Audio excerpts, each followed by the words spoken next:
Yeah, take a look at this. Katie Lassel just arrived at the scene. This is a townhouse fire in Vienna, Virginia. And Katie, we've seen reports that this could have been caused by lightning. Has the fire department confirmed that to you?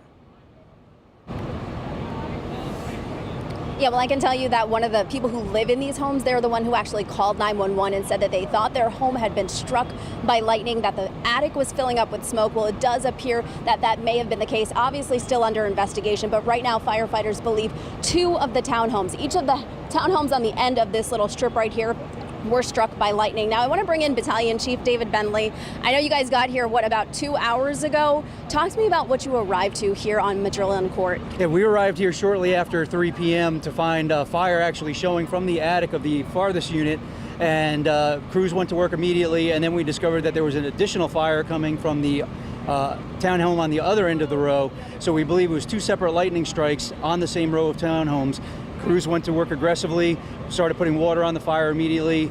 Crews were clearing from another fire approximately a mile away, so it was an extended response time, but when we got here, we had enough resources to combat the fire. I know you've had a busy day. You've been here since 7 o'clock this morning working for Fairfax County Fire Department, but these storms, when you get them, talk to me about the impact that has on communities. Obviously, we're seeing a lightning strike possibly here. You said some of the other, fires in the area were caused by the storm as well?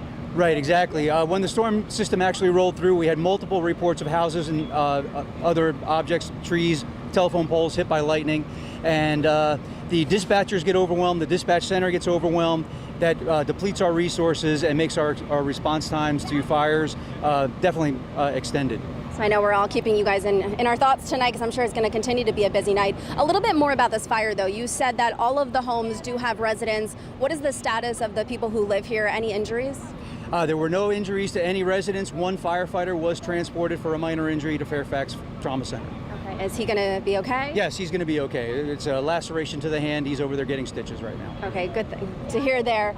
Talk to me about some of the obstacles you guys face when putting out fires of this nature. I know it's multiple stories for these homes and multiple homes involved. Right, we're used to dealing with 1 townhome on fire at a time. This was actually 4 that had smoke in, 2 that had fire in them, and 4 that had smoke in them. So it was actually like 4 separate fires.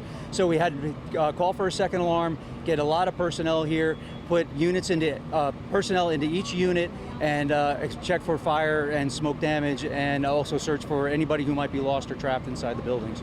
Thank you so much for speaking with us. I know you have a busy night ahead of you. Again, 4 townhomes impacted here. We know that 2 of them are pretty badly damaged. They're still working to figure out exactly what caused the fire, but right now they do believe it was at least 2 lightning strikes out here. We're in Vienna. I'm Katie Lassel. Let's send it back to you. You're thinking of the people who live in the homes, how scary that moment is when you're just trying to figure out what happened. What are the odds? 2 separate lightning strikes on just the same row of townhomes? Thankfully, that firefighter is going to be okay who was injured as well. Katie, thank you.